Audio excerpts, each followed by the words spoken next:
Welcome to the new video. Friends, আজি মই আকৌ আপোনালোকৰ সন্মুখত আহিছো আৰু এটা নতুন ভিডিও লৈ। ইয়াৰ হৈছে ৰূপহী হাই সেকেন্ডাৰী স্কুলৰ ফ্ৰেছাৰ্ছৰ ভিডিওটো। ইয়াৰ ৰাতি 10টা বজাত যেতিয়া আমি গৈ আছো ৰূপহী হাই সেকেন্ডাৰী স্কুলত ফ্ৰেছাৰ্ছ চাবলৈ। ইয়াৰ হৈছে ৰূপহী হাই সেকেন্ডাৰী স্কুলৰ গেটখন আৰু মানুহৰ ভিৰটো ক'বই নালাগে ৰাতি 10টা বজাত। আৰু ইয়াত ঠাণ্ডাৰ দিনত এনেকা ভিৰ হ'ব কাৰণ নাহিদ আফ্ৰিন আমাৰ প্ৰিয় শিল্পী নাহিদ আফ্ৰিন আজি আহিব ৰূপহী হাই সেকেন্ডাৰী স্কুলত আৰু নাহিদ আফ্ৰিনৰ গীতৰ কণ্ঠ শুনিবলৈ বহুত মানুহৰ ভিৰ ইয়াৰ ৰূপহী হাই সেকেন্ডাৰী স্কুলত।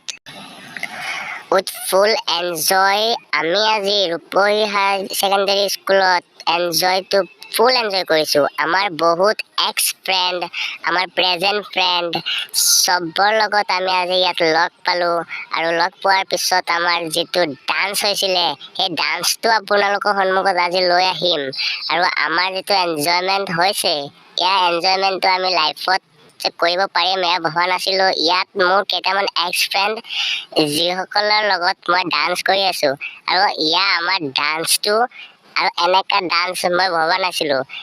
এই ঠাণ্ডা দিনত যে আমি এনেকে ডান্স কৰিছো ডাইৰেক্ট আমাৰ গাটো গৰম হৈ গ'ল আৰু আপোনালোকে চাই আছে কেনেকা অৱস্থা হ'ল আমাৰ ডান্স কৰি কৰি কৰি কৰি লাষ্টে এনেকা ভাগৰ লাগি গ'ল।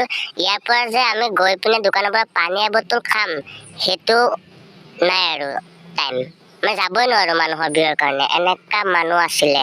মানুহৰ ভিৰৰ কাৰণে আমি ইয়াৰ পৰা ওলাই গৈ পিনে পানী খাবলৈ যাম বুলি ভাবিছিলো কিন্তু পানী যে খাম কিন্তু কেনেকে খাম আৰু ইমান গৰমতো আমি পানীলৈকে খাব পৰা নাই আৰু ইয়াতে ৰখি ৰখি আমি ফ্ৰেছাৰ্ছখন চাই আছিলো আৰু যেতিয়া মই ঘৰত উভতি যাম বুলি ভাবিছো তেতিয়া সেইটো সময়ত ৰাস্তাত আমাক ট্ৰেইনে দিলে বাধা। ট্ৰেইনৰ কাৰণে আমি যাব নোৱাৰো ৰাস্তা পাৰ হ'ব নোৱাৰো আৰু ইয়াত আমাৰ 10 মিনিট সময় এনে গুচি গ'ল। পিছত আকৌ উভতি ফাংচনলৈ আহি পৰিছো আৰু আকৌ ফাংচনটো এনজয় কৰি তাৰপিছত ৰাতি 2টা বজাত আমি ফাংচনৰ পৰা ঘৰলৈ উভতি গ'লো।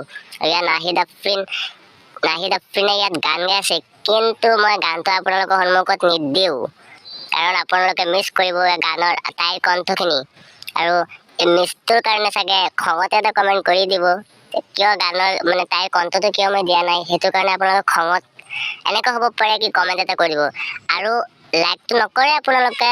মোৰ বহুত ভিডিঅ'ত ভিউ আহে ছাবস্ক্ৰাইবাৰ লাইকটো নাহে ঠিক আছে কৰি দিব আৰু মই ফ'ৰ্চ নকৰোঁ ভাল লাগিলে কৰিব।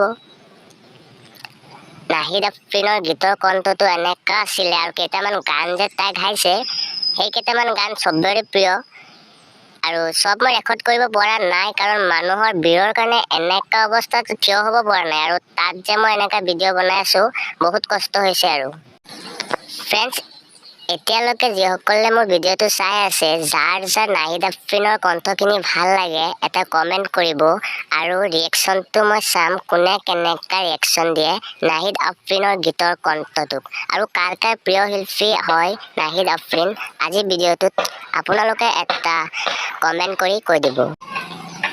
ফ্ৰেণ্ডছ আজি ভিডিঅ'টো ইমানতে সমাপ্ত কৰিছোঁ। ভিডিঅ'টো ভাল লাগিলে লাইক কমেণ্ট শ্বেয়াৰ আৰু ছাবস্ক্ৰাইব কৰিব। ধন্যবাদ।